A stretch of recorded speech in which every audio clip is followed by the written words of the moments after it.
Welcome to the Commercial Edge podcast with me, Chris Webber. Come and enjoy a virtual coffee while I share my experience and ideas that could help you overcome difficult people at work. I share my thinking and insights so that you can find new ways to overcome challenges and gain a commercial edge and unleash the power of people. Today I wanted to just talk about something slightly different. I'm reading a book at the moment called Status, which is about the importance of status within humanity and the way that we chase status, the way that we work really hard and play games to gain status. And it's a fascinating read, very much tapped into the psychology of who we are and how we behave, and connects to the fact that wherever we are, we seek status.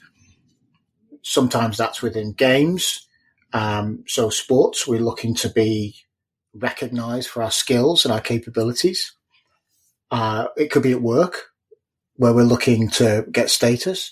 Social media, number of likes, number of followers drive status. And what the author explains is how status drives so much of who we are and what we do.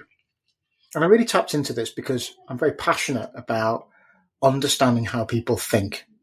And what I've learned about difficult customers, difficult colleagues, difficult managers, is that it's a misunderstanding. It's a misinterpretation of what people believe that creates the difficulty. I emphasize a lot that great businesses balance results and relationships. And what I mean by that is they make people feel important, and they do so without losing sight of what it is that they're trying to achieve. Most frustration we have at work and with our managers and with our colleagues is when they see that balance differently. So there is a manager who is really focused on results. That is their biggest priority, and they see people as being secondary. And if you believe that you want to make friends at work, you're trying to build trust with colleagues, you want it to be a great place to work, this overemphasis on relationships can feel very, very uncomfortable. And that could be a trigger for you believing you've got a very difficult manager and you're really struggling with that.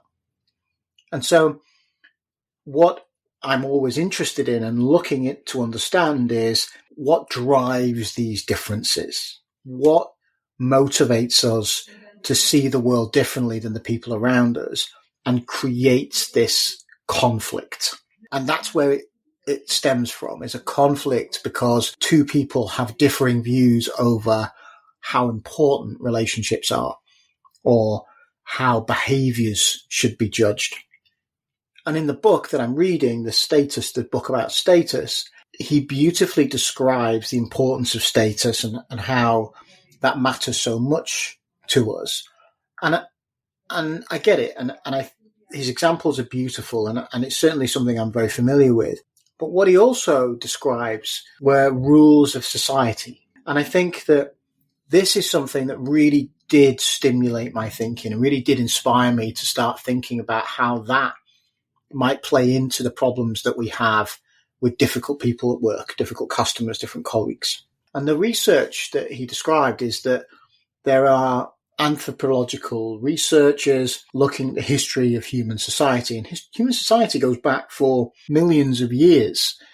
We are very much built on millions of years of evolution and change. And we've got to this point where we are today because of all of those things. And of course, we've learned the lessons of what it takes to build a great community. And I very passionately believe that one of our superpowers as humans is our ability to live in communities and cooperate. And I think if you look across nature, there are very few animals that can do that can live side by side with other communities, that can live in great communities without breaking out into wars and territorial battles and forcing each other out. And of course, we do that as humans, but we're also able to live in huge cities and huge continents of people packed together. And so the question is how? How can we do this? And what this research was saying is that there are 7 different rules that are pretty consistent when you look through communities who've evolved over thousands of years. You go back in time, these things seem reasonably consistent. And what's interesting to me is that they do appear to apply today. And so what I wanted to do is, in this episode, is look at these things and just pick out some examples of how they might be the source of conflict and how they might drive conflict. Because one of the frustrations that clients often have is not understanding why there is conflict. It's obvious at times. There are certain moments when there are going to be conflicts, like price changes. People expect and anticipate conflict when prices are going to change. But sometimes things come that are unexpected, and that's what this, I think, helps us to unpick a little bit. So I'm going to talk a bit about what these rules are, maybe share some examples and some of my thoughts on how I think they're relevant in today in the business. I want to just pick out perhaps some examples of where there may be problems or how these things might manifest themselves in work, in tasks that we're doing. And I also want to then go through kind of how I might reframe some of these examples and just change the thinking, change the mentality here, because framing matters, and shifting people's perception of what the truth is the way to solve this problem. And so I'll talk a bit about that as well. So let's get into talk a bit about the seven rules of society. One of them, the first one that I've written down here, is that the community shares resources fairly. I'll come back to that in a second, because that's immediately an area where there is going to be conflict. Even in our own society, there are many ongoing debates about how resources are currently divided, that whether society is fair and unfair, whether certain people get paid too much, whether certain people don't get paid enough. Constant discussion here in the UK about things like nurses. Do they get paid enough? Teachers, do they get paid enough for the jobs that they do? And the lack of investment and the lack of money that goes into carers who are really important for our society, but don't seem to be rewarded in their share of the resources. And that's a big thing that's driving behaviour around the world at the moment, is a perception of how resources are divided and whether that's fair, and whether they could be divided in different ways. We'll come back to that.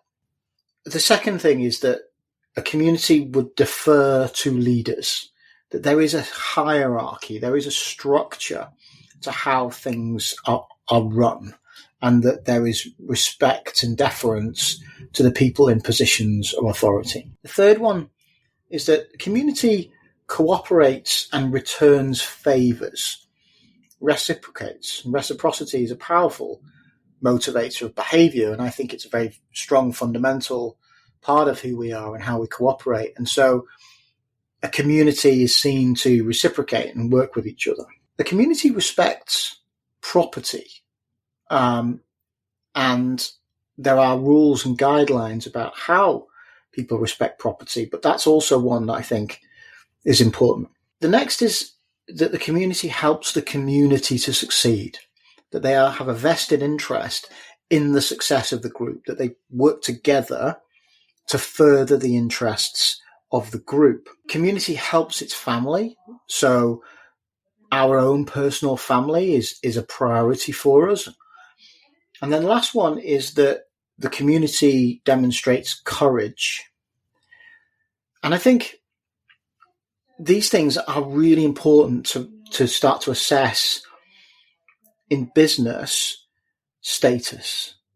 Because what this is saying is people who live by these rules rise in status based upon how we judge them. We see people as role modeling these things. We then increase their status in our communities. We see them as being people to look up to and to admire.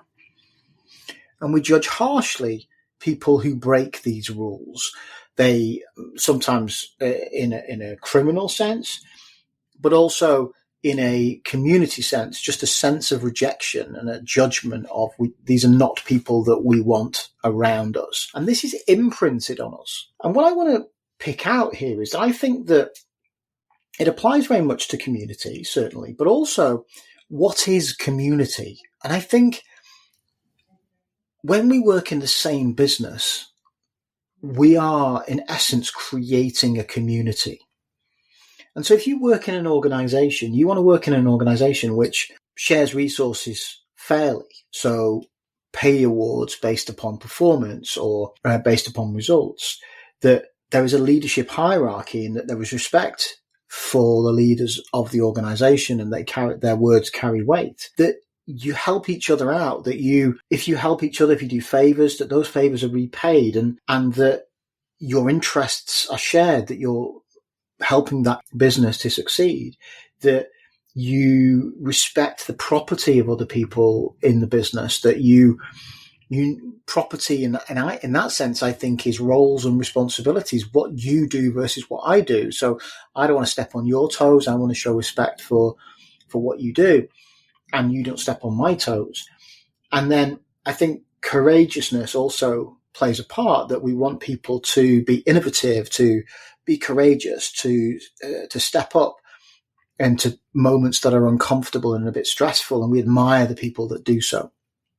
So I do think most of these really do apply to how we work. And that's important, because then we get frustrated when we've got difficult colleagues and difficult managers if they break some of those rules. And I also want to expand this sense of community to how we work with customers, because when we have regular customers, when we have accounts that we work with on an ongoing basis, we create dependency, buyer-seller dependency. And those are mutually beneficial. And I think a big part of that is then creating a value for working together. And those things apply again of, is there a fairness in how resources are shared? Is there a deference to authority? Is there a cooperation and favors that are repaid? Are you both working in the interests of the business relationship that you have? And are you being courageous in the way that you work? And I think those are understood. That's where we anticipate things to end up. And so frustration arises when these rules are broken. So for an example, change in channel.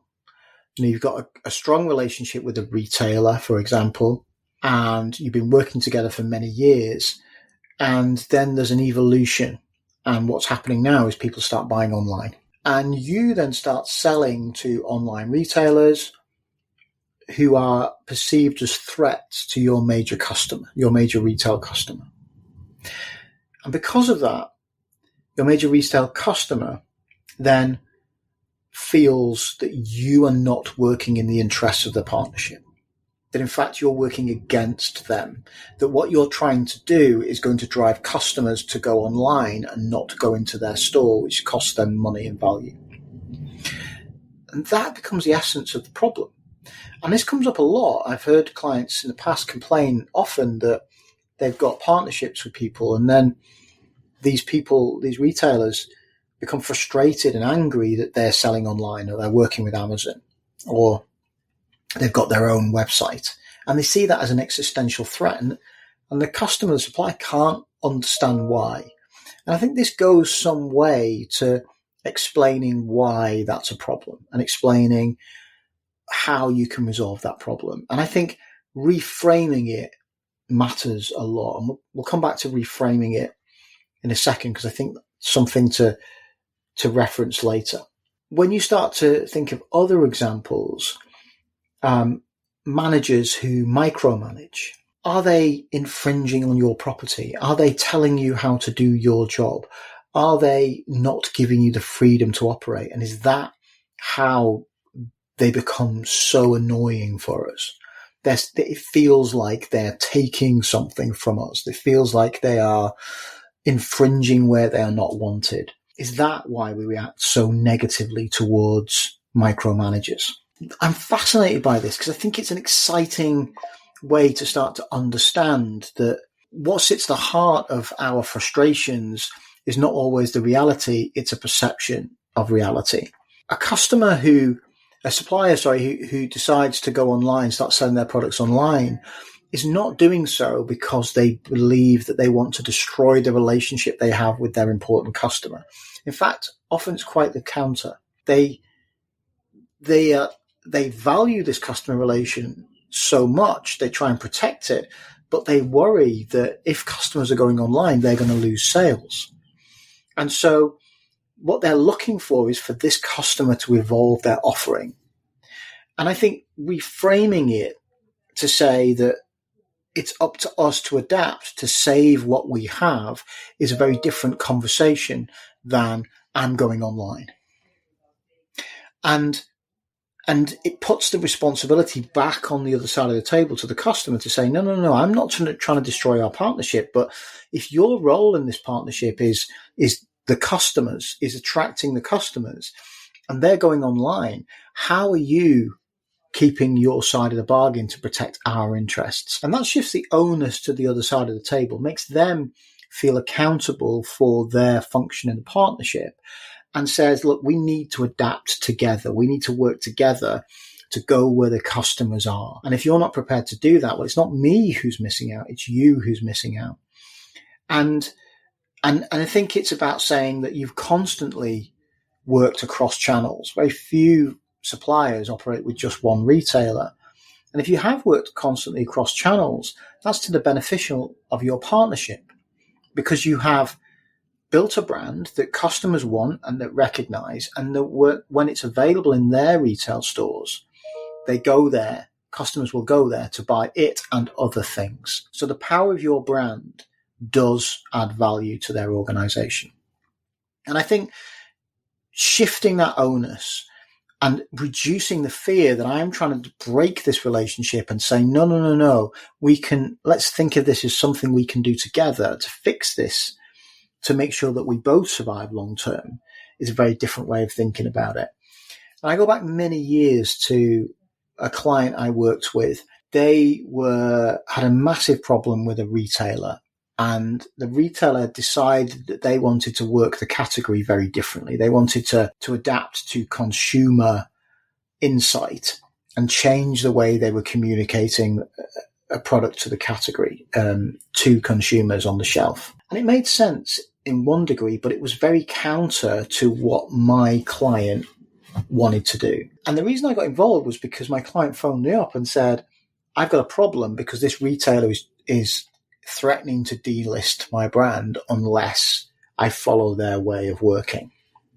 And it was a very emotional reaction from them. Yes, they were an important retailer, but I also think there was a conflict here based on authority and deference to leadership. The way they referred to the category, it was a healthcare category, was based around work they'd done with external experts. The retailer wanted to go against that. They wanted to use a different rating scale that they created themselves, which wasn't in reference to these external experts. And my client was really passionate that we should defer to experts. That's the way that we should operate in this category. And it created a really emotional reaction. And I've struggled for a long time to understand why that was such an important issue. And I think this helps. This is somebody who does see leadership as being culturally very important to them. And a retailer which goes against that is a really emotional reaction. And it wasn't so much what they were doing about the delist. It was about the fact that they were doing it by ignoring leaders. And this is where conflict really erupts and can be really difficult to resolve. And so taking a moment to step back and to reframe that partnership and to shift it away from an existential threat and towards something which is a constructive dialogue can, I think, make a big difference. Going back to the online retailer example, it starts by understanding what's the function and the role of each partner in the relationship. The supplier's responsibility is to bring a product to market which is high quality, which is valued by consumers and will attract consumers into store. The retailer's responsibility is to attract those consumers into the store, and through the way that they lay out their shelf, the way that they operate the category, and the pricing, the promotions that they use. That's where the partnership works. And when it goes well, it's brilliant. If one of them changes something, then that's seen as a threat to that relationship. And that's where there's problems. And so going back to the start point, if I'm going online because I believe that's where my consumers are and where they're moving to, then that says, look, I'm stepping on your toes, but I'm doing so because it's important that we get this right. The market's changing, the market's evolving. Let's be courageous. Let's take a step and let's find a way to make sure that we're going to the consumer where the consumer wants to be and offering the right solution. And let's reframe that conversation. I always talk about positive intent. None of our customers, none of our partners are really trying to destroy what we do. What they're trying to do is serve their own interests. And occasionally this misunderstanding is where problems arise. And so what I always want us to do is to take a step back and think about where are they coming from here? What is it that they're trying to achieve? And how inadvertently are they causing us a problem? And therefore, what do we need to adapt in the way we communicate? And so these 7 rules, I think, really support an understanding of where gains can be made and where losses can be made. If we get frustrated because people around us are not courageous, sometimes I ask a lot clients, what is your appetite for risk? And more often than not, the answer is low. Our organization is very risk averse. And so they then feel let down by their community because they don't believe that people are prepared to take the risks that they need to take. And isn't that fascinating how it can become really emotional and frustrating for people that the company just doesn't want to take on new ideas or won't take a chance on a new idea because it seems counterintuitive, but now it seems important. It's one of the rules. We want people to be courageous with the choices that they make. And an organization which doesn't seem to be courageous is breaking one of those rules. We lose respect for that organization. We lose respect for our colleagues or our managers who are not prepared to be courageous and to take some risks. We become frustrated if we help out another department. We step up, and this comes up a lot, I think, with colleagues. We step up when they're off sick, or we step up when they are away from the office, take on additional responsibility. And then we feel let down when those favors are not returned, when we find ourselves without inflexibility, without support. I helped you out when you were off sick and I've just asked you to cover for a meeting for me and you've said no. Great example of how people can become really frustrated because favors are not returned. And these are little things that drive negativity. These are little things that can cause us to start to identify the people around us as being against our interests. And it's very quick for these to escalate. What I'd love is you to think about things that have frustrated you in the last 6 or 9 months with customers, with colleagues, with managers. Reflect on which of these 7 rules were they breaking?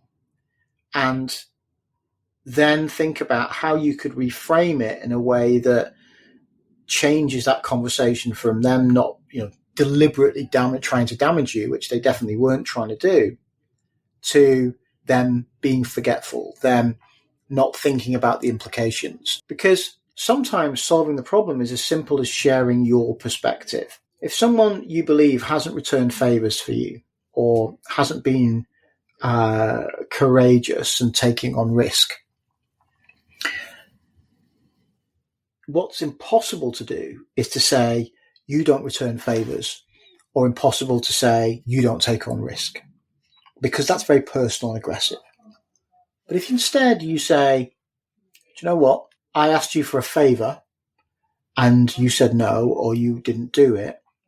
And as a result, I felt let down by that. And that's an important element for me, that I feel like we help each other out. You've reframed that conversation and you're explaining how you feel. They might say, I'm really sorry, I didn't realise. Didn't recognise it was so important to you. I'll be more attentive in the future.